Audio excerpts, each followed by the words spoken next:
আপনাদের ফেনীর জামাই শহীদ জিয়া, ফেনীর জামাই না? এই লোকটার নাম শুনলেই কেন যেন শহীদ এই শব্দটা আগেই চলে আসে। তাকে কিন্তু মেরে ফেলা হয়েছে যেভাবেই হোক। শেখ মুজিব, তাকেও মেরে ফেলা হয়েছে। আজ পর্যন্ত আমি কোন শয়তানের মুখেও শুনিনি যে শহীদ মুজিব। বলে না কেন? বলে না এই কারণে, কারণ শহীদ এই শব্দটা আল্লাহ যার তার নামের আগে পছন্দ করে। আপনাদের জামাইয়ের নামের আগে শহীদ জিয়া এই শব্দটা আছে এই কারণে লক্ষ লক্ষ হাজির মাথার উপরে নিম গাছের যে ছায়া, এটা তার অবদান। আমি নিজে আরাফাতের ময়দানের পাশে মসজিদে নামিরা, সেখানে কাবার ইমাম 16 সালে খুতবা দিচ্ছিল। শহীদ জিয়াউর রহমান তার নাম ধরে তিনি আরবিতে দোয়া করছিলেন। বাংলা অর্থ এইটা আসে, হে আল্লাহ, আরাফাতে হাজিদের মাথার উপরে যিনি ছায়ার ব্যবস্থা করে দিলেন, তাকে তুমি কবরে ছায়া দিয়ে দাও।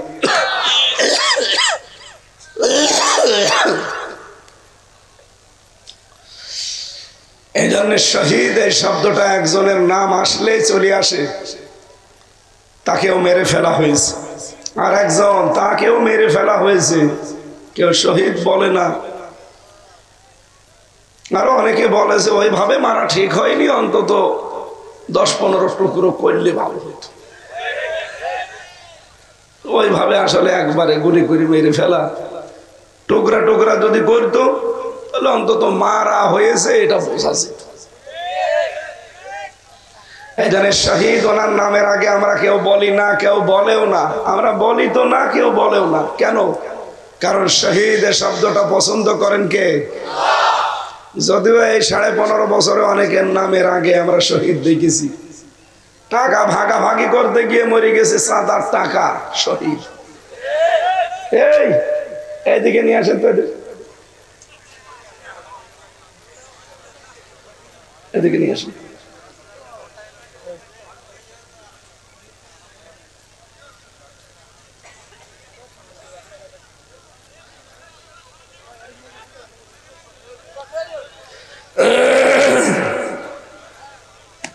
এখান থেকে টাকা দেন, যান। আর এখানে বসেন না, চলে যান, তাড়াতাড়ি করেন, এখানে থাকা যাবে না।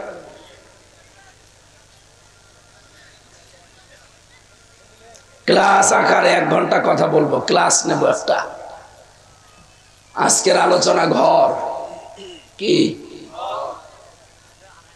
ঘর ছোট্ট মনে হচ্ছে না? এর ভেতরে দুনিয়ার সব আছে। আমরা এই ঘর নিয়ে কথা বলবো ইনশাআল্লাহ। ফেনীবাসে রব্বুল আলামিনের কাছে প্রথমে আবার দোয়া করছি, আল্লাহ তুমি আমার কণ্ঠটা ছেড়ে দাও। আমার হাতে তো কিছুই নেই। মুক্ত জীবনে যখন ফিরিয়েই দিয়েছো, কোনোদিন ভাবি না যে আমি এবার বের হব। কারণ ওরা যেভাবে রেখেছিল, ছাতা কবে মরে যেত। আমার সামনে কত লাশ বেরিয়ে গেল। 24 ঘন্টা ফাঁসির কন্ডেম ছেলে, তালা লাগিয়ে, এরপর সিসি ক্যামেরা দিয়ে রেখেছিল, কেউ যেন আমার সাথে কথা না বলে। আর পাহারাদার দিত দেবদুলাল, সঞ্জয় কুমার, সুব্রত বালা, অসিত ঘোষ, দেবদাস। এ তো সব আল্লাহর ওলির নাম বলছি। এগুলো ছিল আমার পাহারাদার। এর কাছে আলেমি কি আর জালেমি কি। ওর সাথে যে 2-1 মিনিট একটু কোরআন হাদিসের কথা বলবো, ও তো আল্লাহকে বিশ্বাস করেছে। ও আমির হামজা কি আর ওর কাছে মামুনুল হক কি? ওর কাছে ওই সুইডেন আসলাম ওসা, ও হামসা ওটা। আর ওদেরকে কড়াকড়ি করার জন্য আরো বলে দিত, এর যেন যোগাযোগ বিচ্ছিন্ন থাকে। এই জন্য এইভাবেই ধুকে ধুকে শেষ হয়। এই জন্য আমার অবস্থা একেবারে খারাপ হয়ে গেছে। 3টা বছরে জীবন থেকে আমার মনে হয় 30 বছরের সাজা চলে গেছে।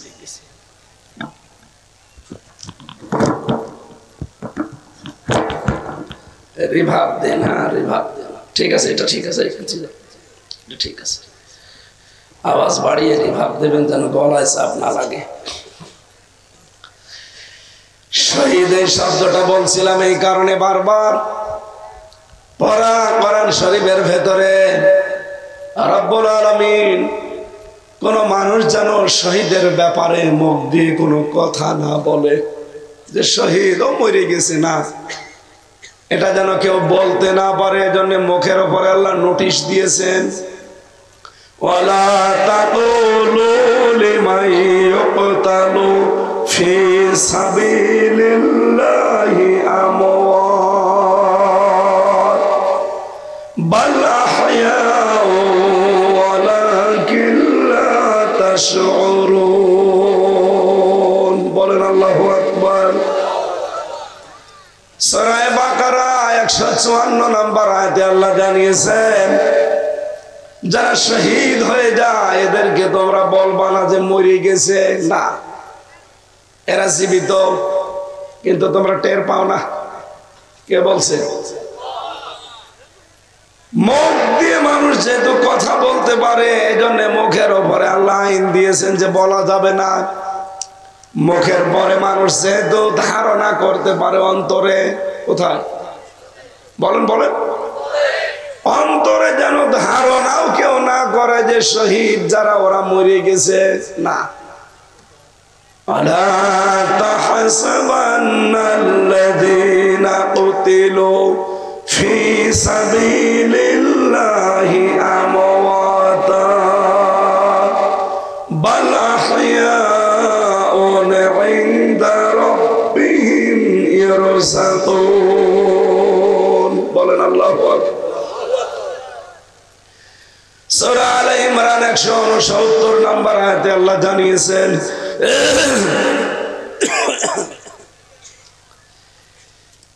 আল্লাহ পাক বলেন কেউ ধারণাও করবা না, যারা শহীদ হয়ে গেছে এরা মরে গেছে, এরা ধারণাও করা যাবে না, বরং এরা জীবিত জিন্দা, কিন্তু তোমরা টের পাও না। এরা আমি আল্লাহর কাছে রিজিক পাই। মানুষ ঘুমিয়ে থাকলে খাওয়া লাগে, কথা বলেন না কেন? বললাম না ক্লাস চলছে, এটা জবাব দেবেন ছাত্রের মতো। ঘুমিয়ে যারা থাকে ওরা খাওয়া লাগে না, জেগে থাকলে খাওয়া লাগে।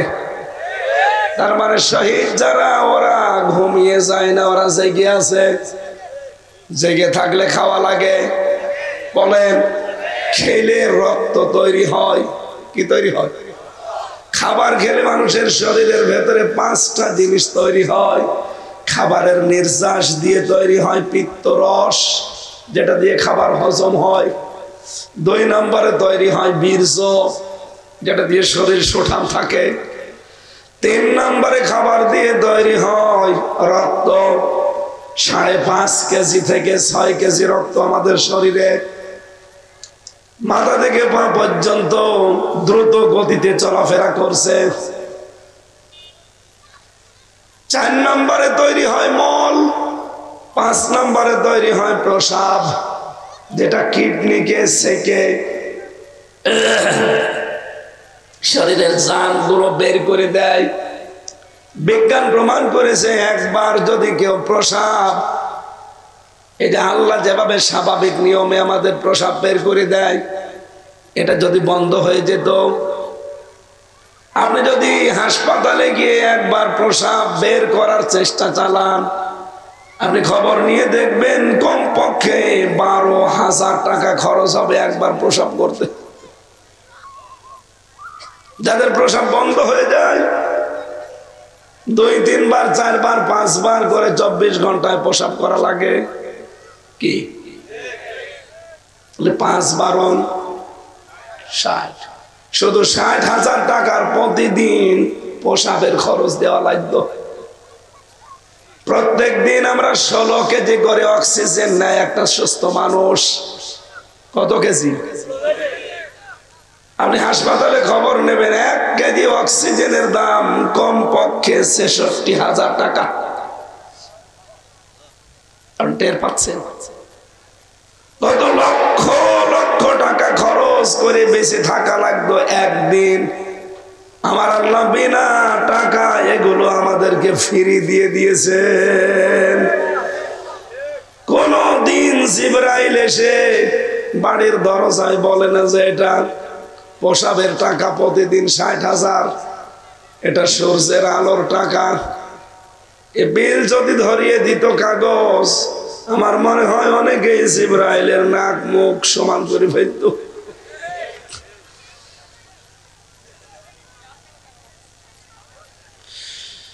খাবার খেলে যে রক্ত তৈরি হচ্ছে, শহীদ যারা এদের রক্ত যে তৈরি হয় এর প্রমাণ হযরতে হামজা রাদিয়াল্লাহু তাআলা আনহু, তার ইন্তেকালের প্রায় 30 বছর পর তার কবর মদিনায় একবার ঢল হওয়ার কারণে ভেঙে গিয়েছিল।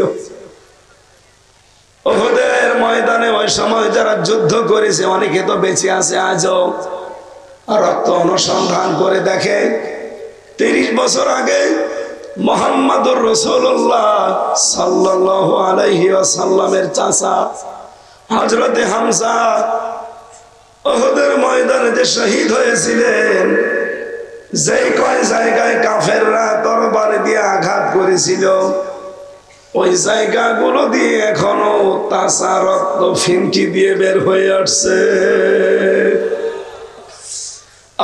ফেনীবাসী, উনি যদি খাবার না খাবে 30 বছর পরে রক্ত আসলো কোত্থেকে? কথা বলেন না কেন? তার মানে শহীদ যারা হয় এরা মরে। আপনাদের জামাই শহীদ জিয়া, উনিও মরে নাই, উনি শহীদ। আমি এটা সারা বাংলাদেশে সবার মুখে শুনি, নাম বললেই বলে শহীদ জিয়া, কিন্তু কত জায়গায় তো নাম হয় মুজিব, কই শহীদ মুজিব কেউ বলে।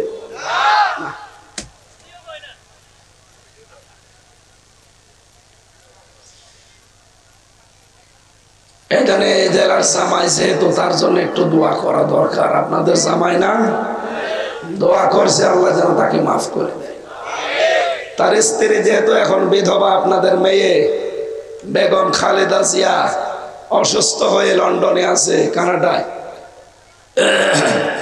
আল্লাহ রাব্বুল আলামিন তাকে সুস্থতা দান করেন। আরে ভাই, আপনাদের তো মেয়ে, দোয়া করেন না কেন? বলেন আমিন। একটা মাজলুম পরিবার, কিন্তু সেই পরিবারটাকে আজ অনেকে ব্যবহার করে এই 15.5 বছরে দাদা বাবুরা যে চুক্তিগুলো করেছিল, ইউনূস আসার কারণে যেহেতু ওগুলো সব বাতিল হয়ে যাচ্ছে, এই জালেমরা যা করেছে 1000 বছরও আর মুখ দেখানোর কায়দা ওদের নেই।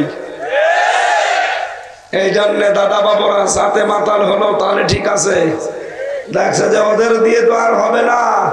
এখন নতুন করে এই মাজলুম দলটা শহীদ জিয়ার দ্বারা যেটা প্রতিষ্ঠিত, তার ভেতরে কিছু শয়তানকে হাত করেছে তারা। ওরা যেই ধাঁচে কথা বলতো 15.5 বছর, এই মাজলুম দলের ভেতরে কিছু ক্যান্সার প্রবেশ করে ওরা ঠিক ওই কায়দায় কথা বলছে। এরাও মনে হয় দেশকে আবার যদি ওদের পাতানো ফাঁদে পা দিয়ে আটক হয়ে যান, যে চুক্তিগুলো করেছিল দেশ বিরোধী সবগুলো আবার চালু করে ফেলবে। আপনি বলছেন সে মহিলা তার স্বামী হারিয়েছে, ছেলে হারিয়েছে, আর একটা ছেলে বিদেশ, সব হারিয়ে ফেললো এই দলটার জন্য, জনগণের জন্য। আর আপনি সেই দলের সাইনবোর্ড লাগিয়ে এখন এই দলের শিকড় কেটে দেওয়ার চিন্তা ভাবনায় আছে। আমার সাথে বহু মানুষ এই 3 বছর এই মাজলুম দলের লোক ছিল, 313টা মামলা নিয়ে। কি জুলুম করেছে এই 15.5 বছরে জালেমা মহিলা। শুধু 47 আর 71 যারা অপরাধ করেছে তাদের শাস্তি দিলে হবে না, এই 53.5 বছরে যারা খুন, গুম, আয়নাঘর, ধর্ষণ এবং অবৈধ সম্পদ উপার্জনের সাথে জড়িত তাদেরও বিচার করা লাগবে। আপনারা চান না? 53.5 বছরের বিচার চাই আমরা। যারা যে অপরাধ করেছে আমরা তাদেরই বিচার দেখতে চাই। কারা চান জেগে লিল্লাহে তাকবীর? দেখেন তো, হাত তোলেনি কে? দেখেন তো।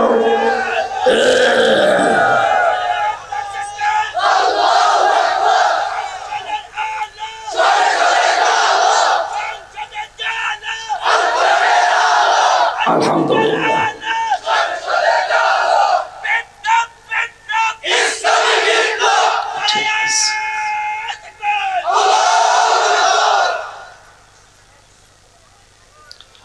আমার ভাইরা যে কোরআন থেকে কথা শোনার জন্য এসেছি, আমি কয়েকটা তথ্য লিখেছি আধুনিক ভাবে। আপনি এভাবে হয়তো চিন্তা করেননি, দেখেন ভালো লাগবে নাকি বলবো না।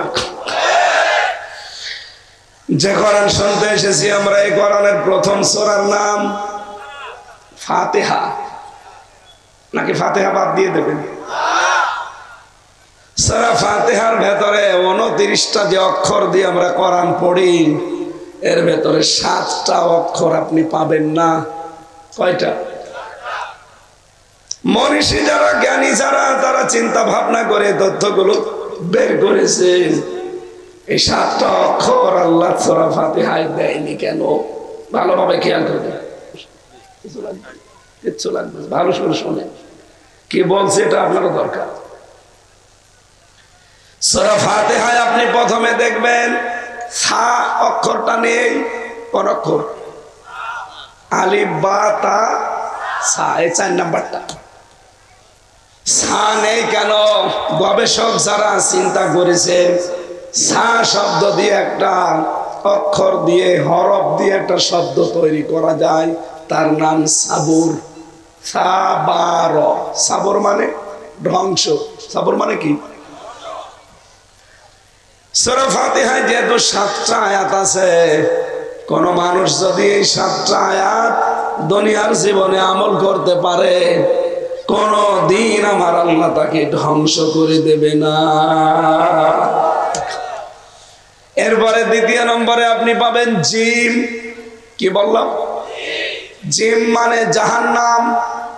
পুরা কোরআন শরীফের ভেতরে জিম দিয়ে অধিকাংশ জায়গায় দেখবেন আল্লাহ জাহান্নাম শব্দটাই দিয়েছেন। আর জাহান্নাম মানে জানি আমরা আগুন। জাহান্নাম মানে কি? সূরা ফাতিহায় আল্লাহ 7টা অক্ষর দিলেন না। জাহান্নামের আগুন আপনার জন্য সূরা ফাতিহার আমল করলে হারাম হয়ে যাবে। জিমের পরে আপনি পাবেন না সূরা ফাতিহায় খ। খ দিয়ে খব্বারি, এর বাংলা অর্থ দাঁড়ায় ভব ঘুরে, লম্পট, কোন কাজ কাম নেই যার, জীবন উদ্দেশ্যবিহীন। রব্বুল আলামিন বলেন সূরা ফাতিহা যদি আমল করতে পারে কেউ, তাহলে আমার আল্লাহ তার জীবনটা উদ্দেশ্যহীন বানাবে না, একটা উদ্দেশ্য দিয়ে দেবেন। এরপরে আপনি দেখবেন সূরা ফাতিহায় শিন, এই শব্দ অক্ষরটা নেই। শিন দিয়ে একটা শব্দ বানানো যায় শাকাওয়াত। শাকাওয়াত মানে দুর্ভাগা। শাকাওয়াত মানে কি? সূরা ফাতিহা যদি কেউ 7টি অক্ষর আয়াত আমল করতে পারে জীবনে, মহান আল্লাহ তাকে দুর্ভাগা বানাবে না। এরপরে বেনি সূরা ফাতিহার ভেতরে আপনি ঝা পাবেন না। ঝা দিয়ে জাক্কুম, জাহান্নামের একটা খাবারের নাম। সূরা ফাতিহা পড়লে আমার আল্লাহ আপনাকে জাক্কুম গাছের ফল খাওয়াবেন না, তার মানে জাহান্নামে দেবেন না। 6 নম্বরে অক্ষর আমি পাইনি, তার নাম জ। জ মানে জুলুম। জুলুম মানে অন্ধকার। জুলুম মানে কি? সূরা ফাতিহা আপনি আরম্ভ করবেন, 7টি আয়াত যদি জীবনে মিলাতে পারেন, অন্ধকার জীবনে থাকলে আল্লাহ দূর করে দেবে। সর্বশেষ যে অক্ষরটা আমি পাইনি সূরা ফাতিহায়, তার নাম ফা। ফা মানে ফিরাক। ফিরাক মানে বিচ্ছেদ। আজ কত মানুষ সূরা ফাতিহার আমল না করার কারণে আমার আল্লাহ তাদের সন্তানাদি, সম্পদাদি, জনগণ, দুনিয়ার মানুষ থেকে তাদেরকে অলরেডি বিচ্ছিন্ন করে দিয়েছে। যে 2 মহিলা পালিয়ে গেল, দেখেন তো তাদের একজনের মেয়ে আমেরিকার মন্ত্রী ছিল, একজনের মেয়ে এই এশিয়া মহাদেশের একটা বিশাল দায়িত্ব পালন করত। কিন্তু কি একটা কপাল, আল্লাহ সূরা ফাতিহার আমল জীবনে না থাকার কারণে বিচ্ছেদ করে দিয়েছে সন্তানাদি, সম্পদাদি, এমনকি বাবার বাড়িতে পর্যন্ত সে থাকতে পারল না। তার বাবার বাড়িটা এখন ঢাকার এইটা জন টয়লেট হয়ে গেছে। কিছুদিন আগে আমি দেখার জন্য গিয়েছিলাম, দেখি 8-10 জন করে টয়লেট করতে যায়, বসাবে ঢোকে 4-5 জন 7-8 জন করে, এদিকে এদিকে এদিকে, মনে হচ্ছে জামাতবদ্ধ টয়লেট চলছে। এভাবে যদি কিছুদিন যেতে থাকে দেখবেন তার বাবার আসল ভিটা যেটা, ওইটাও আবু জেহেলের বাড়ির মতো জাতীয় পায়খানা হয়ে যাবে। এজন্য সূরা ফাতিহার আমল আমাদের জীবনে দরকার নেই। এই যে 7টা অক্ষর আল্লাহ দেয়নি এমনিতে না, মনীষী গবেষক যারা চিন্তা ভাবনা করে এগুলো বের করেছে। আমরা আজকে থেকে সূরা ফাতিহার যে 7টা শিক্ষা আছে, এগুলো তাফসীর থেকে হাক্কানি তাফসীরে পাবেন, দেখে মিলিয়ে জীবনে আমল করার চেষ্টা চালায়। বলেন আমিন।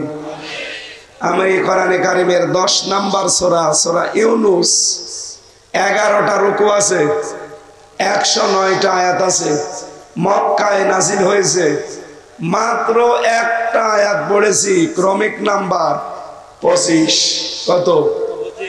আলোচনার বিষয় ঘর। কি বললাম?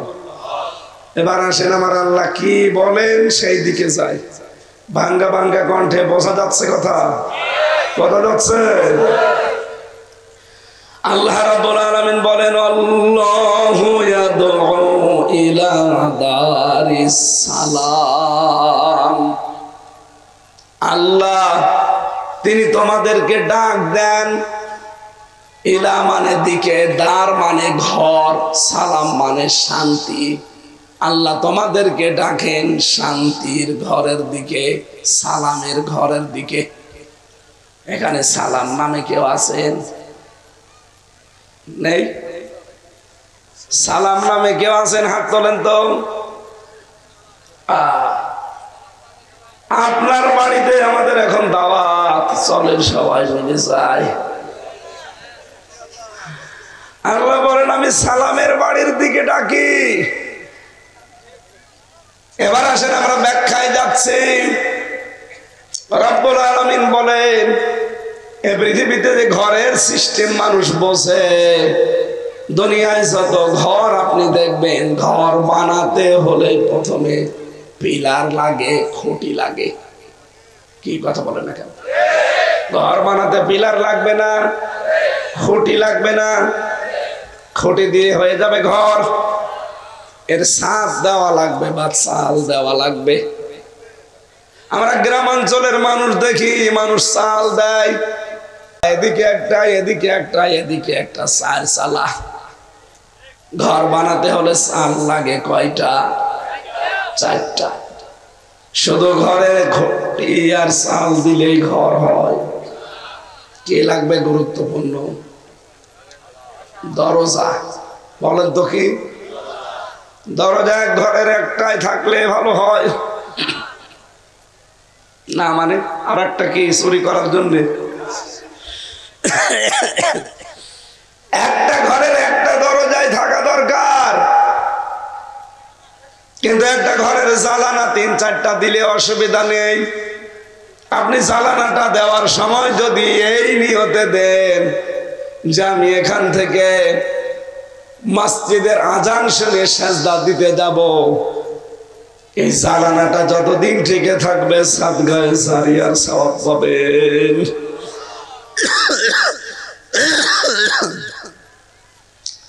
জ্বালানা দিয়ে যদিও শুধু মসজিদের আজান আসবে, মুয়াজ্জিনের দানা, বাতাস আসবে না, আলো আসবে না। কথা বলেন না কেন? আপনার নিয়তটা শুধু ভালো ছিল, এই কারণে যতদিনে ঘরটা টিকে আছে, এই ভালো নিয়তে জ্বালানা দেওয়ার কারণে আপনি সওয়াব পাবেন। অন্তত জ্বালানা তো দুইটা লাগে। কি একদিকে বাতাস ঢুকবে আর একদিকে বাতাস বের হবে। শুধু জ্বালানা দিলেই হয় না, ঘরের আমরা দেখি ভেন্টিলেটর লাগে। কি লাগে? লাগে না? এবার বলেন তো, ঘর কমপ্লিট হয়েছে? হয়ে গেছে।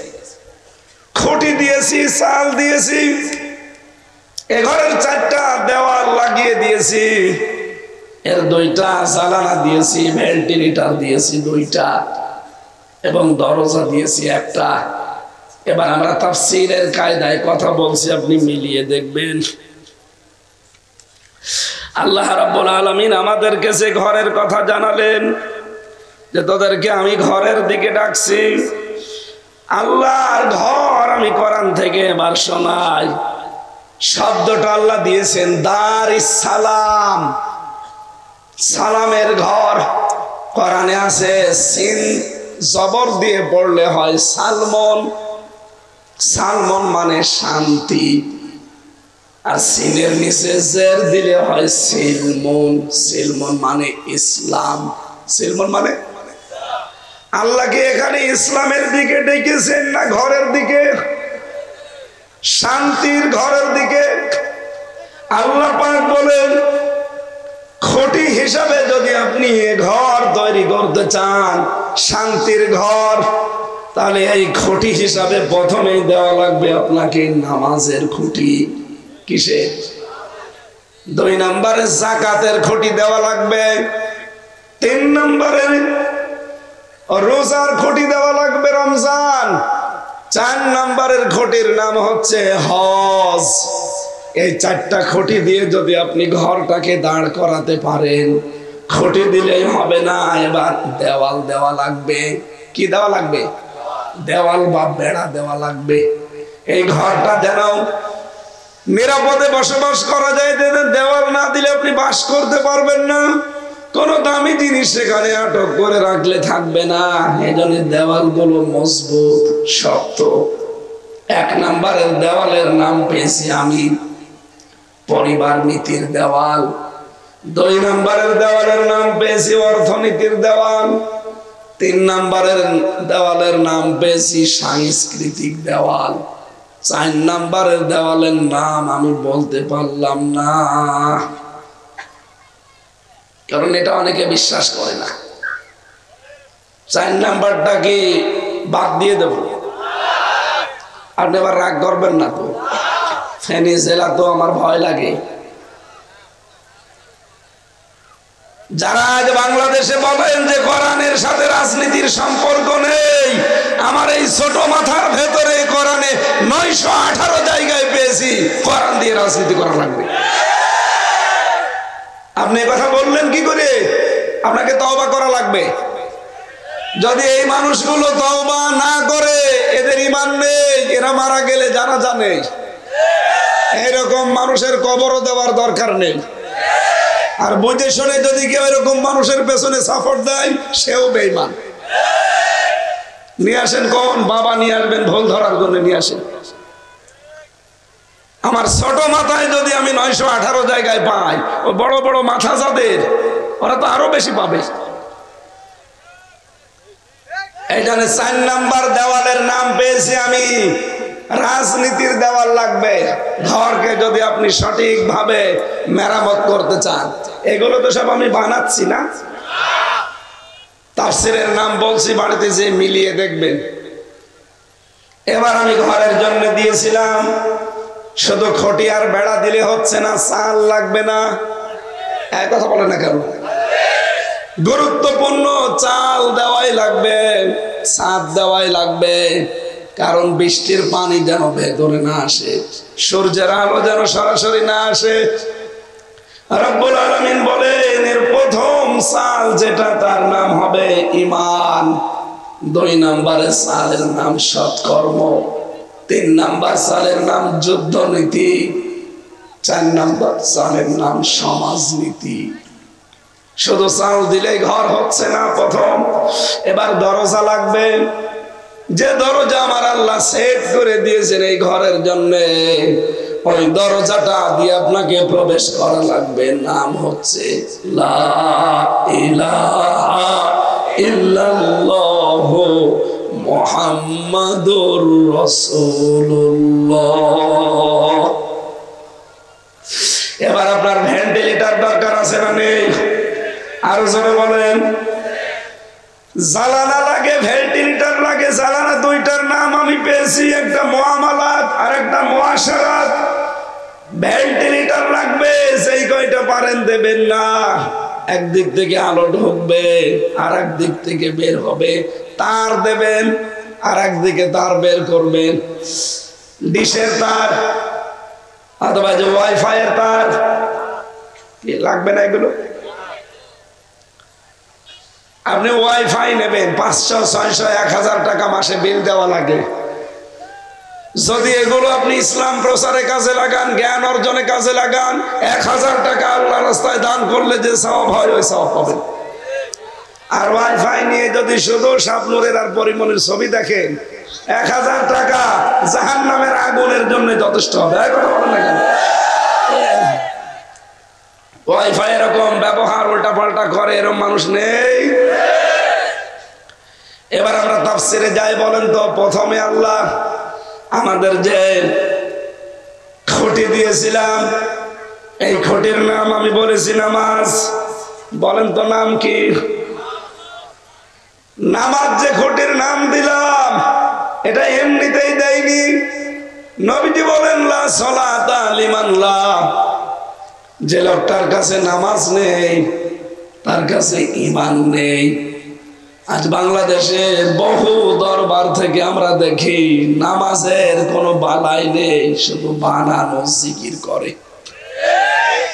এটা চট্টগ্রাম বিভাগে, জেলায় এই বিভাগে আরো বেশি। আজকে থেকে প্রমাণ পেয়েছেন, আল্লাহ যে ঘরের কথা বললেন শান্তির ঘর, তার মানে এটা জান্নাত। এই ঘরে প্রবেশ করতে হলে মাস্ট বি নামাজ লাগবে। কথা বলেন না কেন? বাংলাদেশে 48টা দল এখন নিবন্ধিত রাজনৈতিক। বাকি নিবন্ধনের বাইরে আরো যা আছে সব মিলে প্রায় 84টার উপরে। এই যতগুলো দলের কথা বলছি, আপনি খোঁজ খবর নিয়ে দেখবেন, এই দেশে নামাজ 5 ওয়াক্ত পড়লে রিপোর্ট করে লিখে রাখা লাগে শুধু একটা দলে আমি পেয়েছি। কেন এতগুলো দল আছে, কোন জায়গায় লিখা লাগবে না কেন? এটা গুরুত্বপূর্ণ একটা বিধান। কারণ কি? তাদের যে লিখে রাখা লাগে, কারণ কি? নবীজি জানিয়েছেন, আউয়ালু মা ইউহাসাবু বিহিল আবদু ইয়াউমাল কিয়ামাতিস সালাহ। কিয়ামতের দিন সর্বপ্রথম আল্লাহ বান্দাকে জিজ্ঞাসা করবে যে নামাজ পড়েছিস কিনা বল। ফেনীবাসী যাই করেন না কেন, ফরজ নামাজটা যেন ছেড়ে দেবেন না। তাহলে আল্লাহ বলেন আমি তার নিজে দায়িত্বটা ছেড়ে দেই। এই জন্য আমরা এমন একটা দল করবো সেই দলে নামাজের গুরুত্ব আছে। এই কথা বলেন না কেন? আরে ভাই, আমি শান্তির ঘরে যেতে চাই, জান্নাতে যেতে চাই। আমার প্রথম ঘরের খুঁটি গাড়া লাগবে শক্ত করে। যার জীবনে নামাজটা যত বেশি শক্ত, তার জীবনে আপনি তত অন্যায় কম দেখবেন। প্রশ্ন আসতে পারে, কত নামাজি মানুষ তো দুর্নীতি করে, মানুষের সম্পদ মেরে খায়। হ্যাঁ খায়, কিন্তু নামাজ যে লোকটা পড়ে, চুরিও করে, নামাজ পড়ে, সালমান এফ রহমানে দরবেশের মতো চুরি করে, ওটা নামাজ না। ইন্নাস সালাতা তানহা আনিল ফাহশাই ওয়াল মুনকার। অবশ্যই নামাজ মানুষকে অন্যায় অশ্লীল থেকে বিরত রাখবে। শুধু রাখবে না, রাখবে। এ কথা কার বলেন? আল্লাহ যদি গ্যারান্টি দেয়, আমাদের মতো 2 নাম্বার মানুষ যে বললাম সকালে এক কথা, বিকালে বলছে না আমি তো বলিনি। আল্লাহ বলেন আমি গ্যারান্টি দিয়েছি ইন্না দিয়ে। সত্যিই যদি নামাজ আপনি পড়তে পারেন, নামাজে যে শিক্ষাগুলো আপনাকে দিতে চাই ওগুলো যদি নিতে পারেন, আমিও গ্যারান্টি দিলাম মাস্ট বি নামাজ আপনাকে খারাপ কাজ থেকে বিরত রাখবেই। যদি না রাখতে পারে আপনি মনে করবেন যে আপনার নামাজ হচ্ছে না। আপনি যদি সাবান দিয়ে পোশাক পরিষ্কার করেন, সাবান যদি সাবান হয়, কাঠ না হয়, সাবান যদি সত্যি সাবান হয়, আর পোশাকে যদি ময়লা থাকে, মাস্ট বি ওটা পরিষ্কার হবে। পোশাক ঠিক আছে, সাবানও ঠিক আছে, কিন্তু সাবান কয়লার, কিসের? কয়লা মার্কা সাবান দিয়ে যতই আপনি ঘষাঘষি করেন না কেন, পবিত্র তো হবেই না, পরিষ্কার হবেই না, আরো ময়লা যা ছিল বাড়বে। এই জন্য আমাদের নামাজের ভেতরে 27টা শিক্ষা আল্লাহ দিতে চেয়েছেন। এগুলো যদি আমরা সত্যি নিতে পারতাম, বাংলাদেশে আমরা 96% মুসলমান। ওরে ভাই, কিছু লাগবে না, শুধু নামাজই যথেষ্ট। কিন্তু না, সাহাবায়ে কেরাম এই নামাজের দ্বারা কোথায় পৌঁছিয়েছিলেন তারা? হযরতে আব্দুল্লাহ আনসারী, তার জীবনী পড়লাম।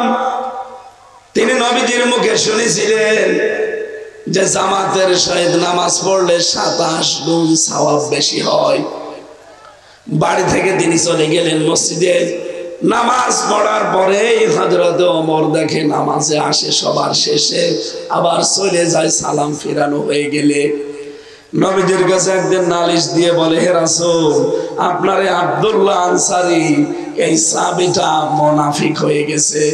কারণ আপনি বলেছিলেন মুনাফিকের সিমটম, মুনাফিকের চরিত্র হচ্ছে ও মসজিদে আসবে সবার শেষে আর বের হয়ে যাবে সবার আগে। নবীজি বললেন, ঠিক আছে, চলো দেখি। বড় বড় 4 জন সাহাবীকে নিয়ে তিনি গেলেন। সাথে আছে হযরতে ওমর, হযরতে ওসমান, হযরতে আলী আর আব্দুর রহমান বিন আউফ। এর ভেতরে 3 জন ধনী আর 1 জন গরিব নিয়ে গেলেন। বাড়ির বাইরে দাঁড়িয়ে সালাম দিলেন, আসসালামু আলাইকুম ইয়া আহলাল বাইত। বাড়ির ভেতরে থেকে কোনো আওয়াজ আসে না।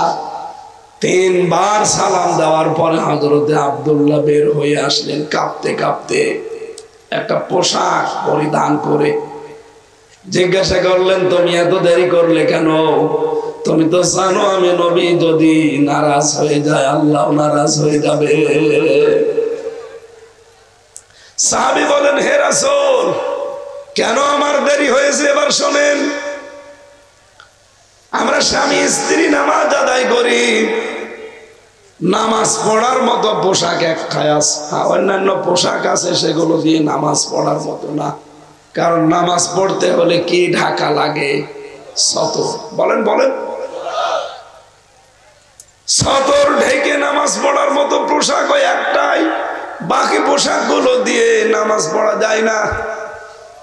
আমি যেহেতু পুরুষ মানুষ মসজিদে যেতে পারি, 27 গুণ সওয়াব পাওয়ার জন্য আমি চলে যাই।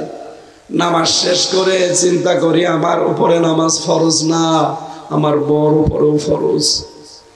তাড়াতাড়ি করে চলে আসি সালাম ফিরিয়ে। ওই যে ছোটখাটো পোশাক গুলো তালি দেওয়া যেগুলো আছে ওইগুলো পরে ওই ঘরের কোনায় একটা ঘর থলাকা, ওখানে আমি বসে পড়ি। আমার স্ত্রী ওখান থেকে উঠে এই ভালো পোশাকটা পরে নামাজে দাঁড়ায়।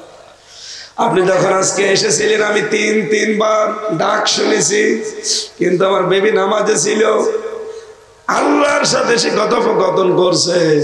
এমন সময় আপনি ডাক দিলেন, আমি আসবো কি করে, পরে আমি নামাজ ভাঙতে বলবো কি করে? আমি পারি নাই, প্রথমে পারলাম না, দ্বিতীয়বার ডাক দিলেন তখন ওর নামাজ চলছিল, তৃতীয়বার যখন ডাক দিয়েছেন দেখি ও সালাম ফিরিয়ে ফেলেছে। তাড়াতাড়ি করে হাত ধরে গর্তের ভেতরে দিয়ে ওই পোশাকটা পরে আমি আপনার সামনে হাজির হয়ে গেছি। কিয়ামতে সাহাবী যদি আল্লাহর সামনে দাঁড়ায়, আপনিও দাঁড়াবেন। বিবেকের কাছে প্রশ্ন করেন তো আপনার অবস্থা কোথায়? আপনি কি দোহাই দেবেন যে নামাজ পড়তে পারি না আমার পোশাকের কারণে? আপনার পোশাকের অভাব আছে।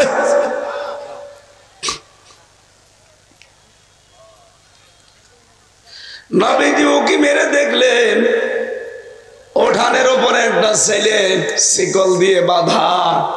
ডাক দিয়ে বলে, আব্দুল্লাহ তুমি এত নিষ্ঠুর, এতটুকু একটা বাচ্চা বেঁধে রেখেছো শিকল দিয়ে উঠানের উপরে। সাহাবী বলে, হে রাসূল আপনি আমাকে নিষ্ঠুর বলতে পারেন না, ওই যে বাঁকা খেজুর গাছটা ওটা কিন্তু ইহুদির বাগানের, বাঁকা হয়ে চলে এসেছে আমার উঠানের উপরে। আমার স্ত্রী যখন ঘরের কাছে থাকে, আমি কর্মের জন্য বাইরে চলে যাই, ছোট ছোট ওই তালিযুক্ত পোশাক পরি।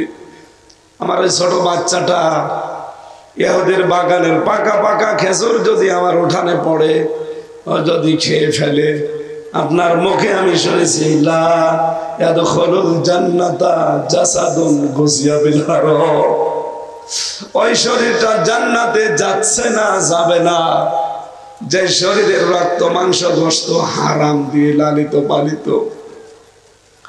আমি মুসলমান দাবি করি, আমার ছেলে হারাম জিনিস খেয়ে তার শরীর হষ্টপুষ্ট করবে, ও জান্নাতে তো যেতে পারবে না। আজ বাংলাদেশে আমরা যারা বাবা আছি, এই মানুষগুলো যদি এই সেন্স নিয়ে সন্তানাদিকে মানুষ করতাম, আল্লাহর কসম ছেলে মেয়ের জন্য সাহেব পাড়া বেগম পাড়া বানানো লাগতো না। সব এখন বাইরে চলে গেছে পালিয়ে। কালকে একজনের টকশো শুনছিলাম যে সাতার বাংলাদেশে আমার যাওয়াই লাগবে না, যা আমার আছে এখানে আমার 14 বংশ বসে খেতে পারবে। কি করেছেন আপনি এখান থেকে? আমার কুষ্টিয়ার হানিফ কানাডায় আগে ওর বউ ছেলে মেয়ে পাঠিয়ে দিয়েছিল, কত কিছু যে পাঠিয়েছে। এখন যদিও 100 বছর হায়াত পায়, 100 বছর যদি দেশে না আসে ওর কোনো অসুবিধা নেই, সব ওর তৈরি করা হয়ে গেছে। কিন্তু আফসোস, এই জনগণের সম্পদ গুলো আত্মসাৎ করে এই হারাম সম্পদ দিয়ে যতদিন শরীর লালিত পালিত করবে, ওটা জাহান্নামের আগুনের জন্য যথেষ্ট হবে।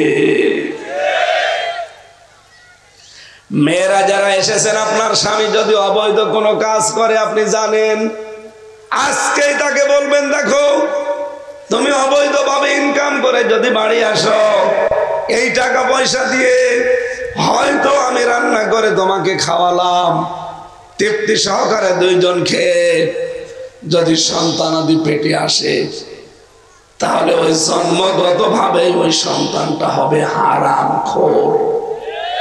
বলেন বলেন, জন্মগত ভাবে এই সন্তানটা কি হবে? আর আমি কোনো হারামখোর সন্তান পেটে রাখতে চাই না।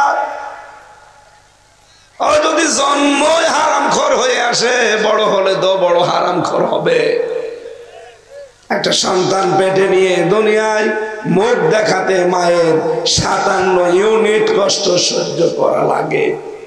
বিজ্ঞান জানিয়েছে একটা পুরুষ মানুষ সর্বোচ্চ 45 ইউনিট কষ্ট সহ্য করতে পারে, এর বেশি দিলে সে লোকটা মরে যায়। অথচ মা আমার জন্য 57 ইউনিট কষ্ট সহ্য করেছে। এই জন্য মা বোন যারা এসেছেন, বিভিন্ন জায়গায় বসে আছেন, আপনার স্বামীকে কড়া বার্তা দেবেন না, তোমার অবৈধ ইনকামের এই খাবারগুলো আমি নিজে খেয়ে হারামখোর সন্তান পেটে রাখতে পারবো না। যদি আমাকে নিয়ে সংসার করতে না চাও, যতটুকু পারো হালাল ইনকাম করা লাগবে, হারামে আমি যেতে দেব না। আমার মনে হয় মেয়েরা যদি শক্ত হয়, অনেক স্বামী কিন্তু রাস্তায় চলে আসবে। বলেন বলেন।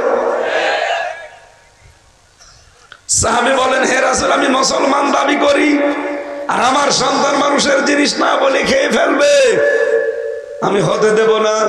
এজন্য বাইরে যখনই থাকি তখন ওই চেন বেঁধে রেখে যায়, খেজুর গুলো পড়ে ওদিকে ডাক দিয়ে আমি পরের দিন খেজুর গুলো পৌঁছিয়ে দেয়।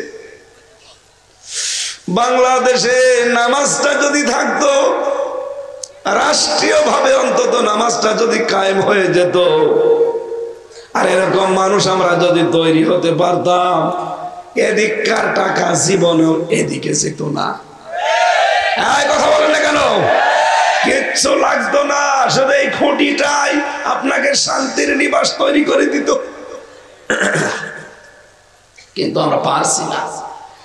এই জন্য এখন আমরা বাংলাদেশের মুসলমানেরা এক দফা নিয়েছি, এই কোরআন বুকের ভেতরে নিয়ে যারা সংসদে যেতে পারবে আমরা তাদের পক্ষে আছি। এটা যদি আপনার কাছে রাজনীতি মনে হয়, হ্যাঁ এটা আমার রাজনীতি। এটা যদি আপনার কাছে ধর্ম ব্যবসা মনে হয়, হ্যাঁ এইটা আমার ধর্ম ব্যবসা। কারণ আমি চাই রাষ্ট্রীয়ভাবে নামাজ এই দেশে কায়েম হোক। আর কোরআনওয়ালা লোক বাদ দিয়ে আপনি যাকেই পাঠাবেন সে লোকটা জীবনেও সংসদে প্রথম দিন নামাজের বিলের কথা বলবে না। আমি যদি কিয়ামত পর্যন্ত হায়াত পাই, কিয়ামত পর্যন্ত নামাজের ওয়াজ করি, এই দেশে নামাজ কায়েম হওয়া সম্ভব না। নামাজ কায়েম হওয়া সম্ভব যদি বাংলার সংসদে 151 জন মানুষ কোরআন বুকে নিয়ে যেতে পারে। এইটা আপনার কাছে রাজনীতি মনে হয়।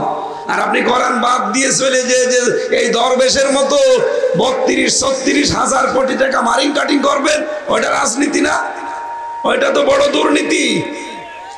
এই জন্য বাংলাদেশে যাদের কর্মজীবন নেই, শুধু রাজনীতি, এর পেছনে থাকলে আপনি ডুবে মরবেন। কারণ জীবনেও কিছু করবে না দুর্নীতি ছাড়া, কারণ ওইটাই তার আসল নীতি। যাদের কর্মজীবন আছে আলাদা, আর রাজনীতিকে ইবাদত হিসাবে মনে করে জনগণকে দায়িত্ব পালন করার জন্য যারা করে, এই মানুষগুলোর পেছনে থাকা আপনার জন্য ফরজ। জানি আপনার মন আমি পাবো না, আমার আপনার মন পাওয়ার দরকার নেই, আমি সঠিকটা বলছি। সারা বাংলাদেশে একই অবস্থা, যাদের কোনো কাজ নেই, শুধু রাজনীতি তার পেশা, ওইটা কিছুদিন পরে দুর্নীতিতে পরিণত হবে। আর যাদের আলাদা কর্মজীবন আছে, রাজনীতিকে জনগণের সেবা হিসাবে, আল্লাহর হুকুম হিসাবে বেছে নিয়েছে। কারণ ঘরের যে দেওয়াল লাগবে, একটা দেওয়ালের নাম কি? রাজনীতি। বলেন না কেন? দেওয়াল যদি না থাকে, 3 দিকে দেওয়াল আছে, একদিকে নেই, চোর থেকে বাঁচাতে পারবেন? বলেন বলেন। এই জন্য এই দেওয়ালটা আমরা ঠিক করতে চাই। রাষ্ট্রীয়ভাবে নামাজ কায়েম হয়ে গেলে তখন আর আপনাকে নামাজের ওয়াজ করা লাগবে না। আপনার বাপ পড়বে নামাজ, পড়বেন না মানে? আফগানিস্তানে যান, নামাজ না পড়ে আপনি থাকতে পারবেন? সবচাইতে বড় বিষয়, আপনার আখিরাতের চিন্তা তৈরি না হলে এই ওয়াজ কেন? জিবরাইল ফেরেশতা এসে ওয়াজ করলে আপনার ভালো লাগবে না। এজন্য আমাদের দরকার আখিরাত ভিত্তিক জীবন তৈরি করার জন্য আল্লাহ যে জান্নাতের বিশাল ঘর, এই ঘরের দিকে আমাদেরকে ডাকতেছে। এই শান্তির ঘর পাওয়ার জন্য নামাজ মাস্ট বি লাগবে। নবীজি কাঁদছিলেন,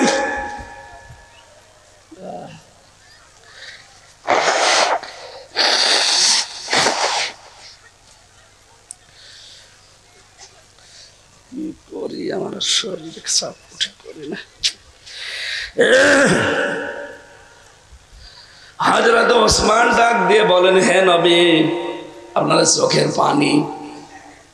নবীজি বললেন, আমার চোখের পানি ওই ছোট্ট বাচ্চা হাতে আর পায়ে শিকল বাঁধা আছে, এই দৃশ্য দেখার পর। কেউ কি আছো আমার চোখের পানি এখন মুছে দিতে পারো? হযরত ওসমান জোর দিয়ে জোরে গেলেন দৌড়ে ইহুদির বাড়িতে এসে বললেন, দেখো ওই যে আব্দুল্লাহ আনসারীর বাড়ির উপরে যে ঘরটা আছে,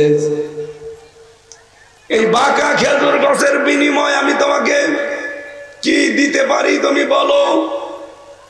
লোকটা দেখে আমি বেচতে চাই না জোর করে। যখন ওসমান এত বড় ধনী মানুষ, ওই সময় আরব জাহানে 7 জন ধনী মানুষ ছিল, তার ভেতরে ওসমান একজন। ডাক দিয়ে বলে, ওসমান না, আমি ওটা বিক্রি করব না।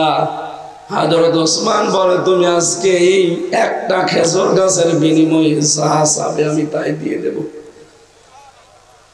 লোকটা চিন্তা করছে, ঠিক আছে এবার কাজ।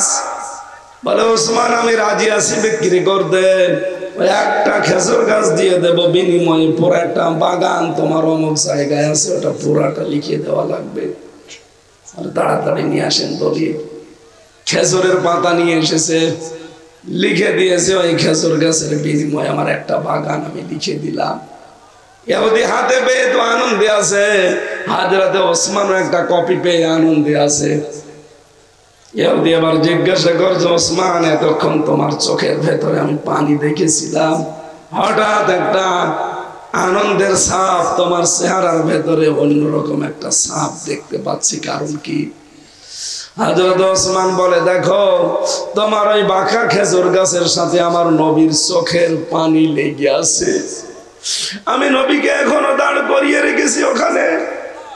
তুমি আজকে যদি এই চোখের পানির বিনিময়ে এই বাঁকা খেজুর গাছটার পরিবর্তে আমি ওসমানের ওই একটা বাগান না, ওইরকম আমার ৭০টা বাগান আছে, যত বাগান সব সহ আমার স্ত্রী পুত্র, আমার স্থাবর অস্থাবর এবং আমাকেও যদি চাইতে আমি সব দিয়ে দিতাম, সরিয়ে দিতাম।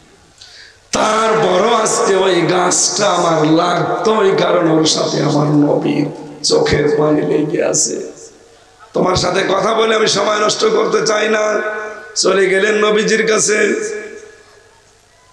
তার আল্লাহর নবীর চোখের পানি এই দাম দেওয়ার জন্য একটা খেজুর গাছের বিনিময়ে যদি একটা পুরা বাগান দিয়ে দিতে পারে, ও বাংলার মুসলমানেরা, সামনে আমার নবীর আদর্শটা প্রতিষ্ঠা হওয়ার সময় চলে আসতেছে।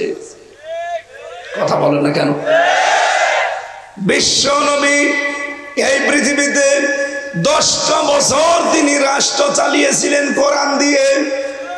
আমরা ৯৬% মুসলমানের দেশে আজও 1 বছরও চালাতে পারিনি। কথা বলে না কেন? খাওয়ার পরে মিষ্টি খাওয়া সুন্নত না, শুধু দস্তরখানা বিছিয়ে খাবার খাওয়া সুন্নত না, শুধু মেসাক করা সুন্নত না। বিশ্বনবী 10 বছর তিনি কোরআন দিয়ে রাষ্ট্র চালাত। এই সুন্নাত আমরা পালন করতে চাই না। আপনার বিবেকের কি হয়েছে বলেন তো? আপনি এই সুন্নতের কথাটা বলতে গেলে আপনার মন আমি পাই না। আপনি তখন উল্টাপাল্টা ধারণা করেন। কি হয়েছে আমাকে বলা লাগবে? আপনার বিবেকের উপরে কে কুকুরে পোশাক করেছে বলেন? আমার কোন লাভ আছে আপনি জাহান্নামে গেলে, জান্নাতে গেলে? আল্লাহর কসম আমি আপনাকে বাঁচাতে চাই। আরে ভাই, সাপের কাহিনী, মাছের কাহিনী আমারও জানা আছে। আপনি নিয়ে এসেছেন কুষ্টিয়া থেকে, আমি 2 ঘন্টা 2.5 ঘন্টা শুধু সাপের কাহিনী বলে আল্লাহুম্মা আমিন বলে চলে যেতে পারতাম, কিন্তু না, আমি দেখতে পাচ্ছি কোরআনের চোখ লাগিয়ে আপনি জাহান্নামে যাচ্ছেন। নবীজি 10 বছর যেটা দিয়ে রাষ্ট্র চালিয়ে বললেন, খায়রুল কুরুনি করনি, আমার যুগ শ্রেষ্ঠ যুগ। বাংলাদেশকে শ্রেষ্ঠ বানাতে হলে কোরআনের বিধান লাগবে না? সেই কথাটা বুঝতে চান না কোন কারণে? কে আপনাকে বাধা দিচ্ছে? অবশ্যই মনে করবেন শয়তান এখানে ব্যারিকেড দিয়ে আছে। কথা বলে না কেন? এই যে সাইফুল সাহেব এখন যদি বাড়িতে যে দেখে সালাম দিয়ে ওনার স্ত্রীকে, ওনার স্ত্রী গালি দিচ্ছে, ওয়ালাইকুম আসসালাম না, শুয়োরের বাচ্চা, কুকুরের বাচ্চা, ওনার ভালো লাগবে? খারাপ লাগবে? না না, আপনি বোঝেননি তাই বলতেছে। উনি জ্ঞানী মানুষ হলেও ভালো লাগবে না, খারাপও লাগবে না। চিন্তা করবে আমার একটা ভদ্র বউ, এটা শিক্ষিতা মেয়ে, ভালো বংশের মেয়ে, জীবনে কোনোদিন মাথা তুলে আমার মুখের উপরে কথা বলে না, আর আজকে আমি সালাম দিলাম, আমার গালি দিচ্ছে কুকুরের বাচ্চা বলে। অবশ্যই এর জিনে ধরিস। কিসে ধরিছে? আপনি কোরআনের এতগুলো দলিল, আপনি একটা দলিল খণ্ডন করতে পারবেন? আমি শান্তির ঘরের দিকে আপনাকে ডাকতে চাই। এই ঘরগুলো বানাতে হলে নামাজ যেমন লাগবে, রোজা যেমন লাগবে, রাজনীতিও লাগবে, সমাজনীতিও লাগবে। বলেন, আপনার ঘরের দালানা ঠিক নেই, দরজা ঠিক নেই, ভেন্টিলেটর ঠিক নেই, এরপরে ঘরের চাল ঠিক নেই, কিচ্ছু ঠিক নেই, আপনি যাবেন কি করে? এই জন্য আমি আপনাকে বাঁচাতে চাচ্ছি। আপনার বিবেকের উপর একটু প্রশ্ন করেন যে আসলে কি আপনি জান্নাতের এই শান্তির ঘরের দিকে যেতে পারছেন? না, আপনি তো দৌড় দিয়েছেন জাহান্নামের ঘরের দিকে। এরপরে আল্লাহ জাহান্নামের ঘরের বর্ণনা দিয়েছেন, ওয়াল্লাযীনা কাসাবুস সাইয়্যাতি জাযাউ সাজ্জিআতিন বিমিসলিহা ওয়া তারহাকুহুম যিল্লা মা লাহুম মিনাল্লাহি মিন আসীম কান্নামা উগশিয়াত ফুজুহুম বিতআম মিনাল লাইলি মুসলিমা উলাইকা আসহাবুন নার হুম ফিহা খালিদুন। জাহান্নামের ঘর আল্লাহ সাজিয়ে দিয়েছেন অন্ধকার। কিভাবে কিভাবে সাজানো থাকবে? আমরা আজ বাংলাদেশে জান্নাতের ঘরের দিকে অনেকেই যেতে রাজি না, শুধু ছুটতেছি জাহান্নামের ঘরের দিকে। হাতে পায়ে ধরে বলছে ভাই বেঁচে থাকেন, জীবনে নামাজ নিয়ে আসেন, সম্পদ থাকলে যাকাত শুরু করেন, যেহেতু রাষ্ট্রীয়ভাবে নেই নিজেকে বাঁচান। যাকাতের সম্পদ আপনার না, ওটা ধনী গরিব মানুষের হক। গরিবের হক যতদিন রাখবেন ততদিন আপনার সম্পদ সব অপবিত্র থাকবে। জীবনে হজ ফরজ হলে হজ করে আসেন। কার জন্য কি করে রেখে যাচ্ছেন?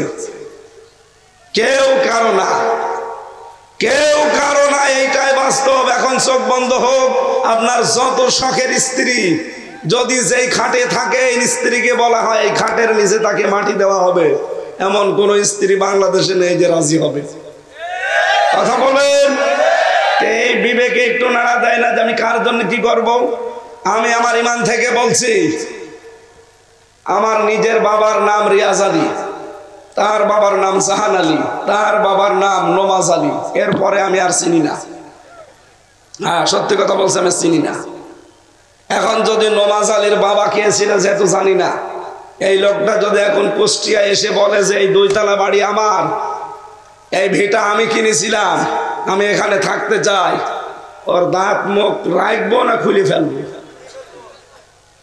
দেখলেন? অথচ এই ভিটা কিন্তু তারই।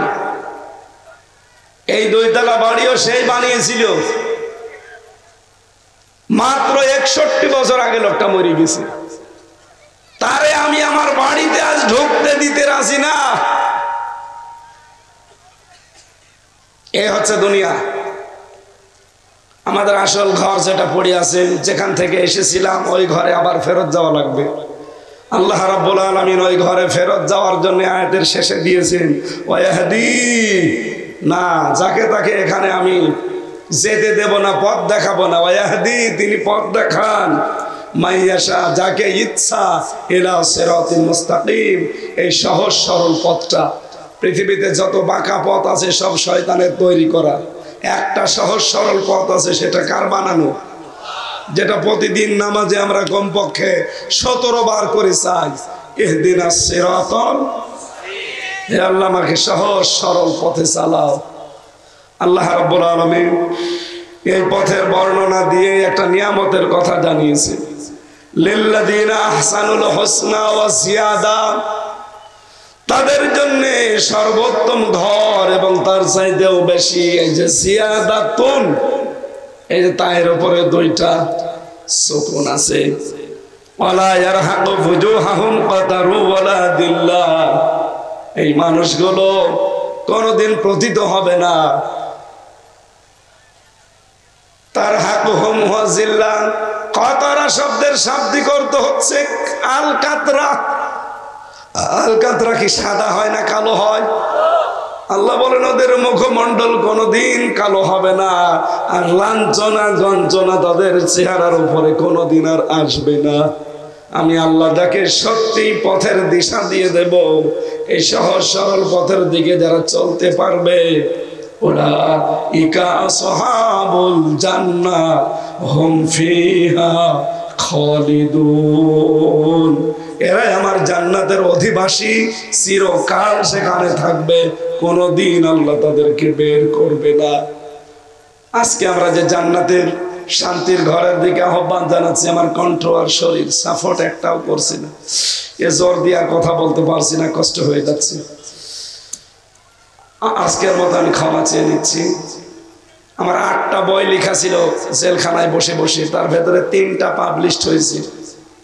মেয়েদের জন্য একটা, ছেলেদের জন্য একটা, আর আমল সংক্রান্ত একটা।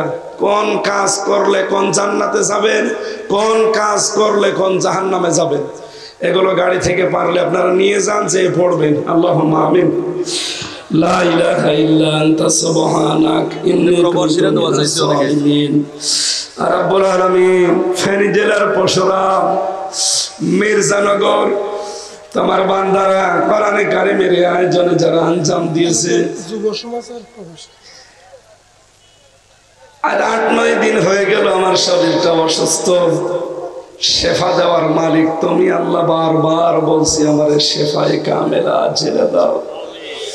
আজকে আমার হাসপাতালে থাকার কথা, কিন্তু এই কমিটির জোরাজোরিতে জোর করি হলো এখন আশা লাগছে। কথা তো মন মতো সাজিয়ে বলতেও পারছি না, শরীর কণ্ঠ একটাও সাপোর্ট করে না। রব্বুল আলামিন জেলখানার ওই অন্ধ প্রকোষ্ঠ থেকে মুক্ত জীবনে যখন ফিরিয়েই দিয়েছ, আল্লাহ আমার কণ্ঠটা তুমি ভিক্ষা দাও, আমার শরীর স্বাস্থ্য তুমি আগের অবস্থায় ফিরিয়ে দাও।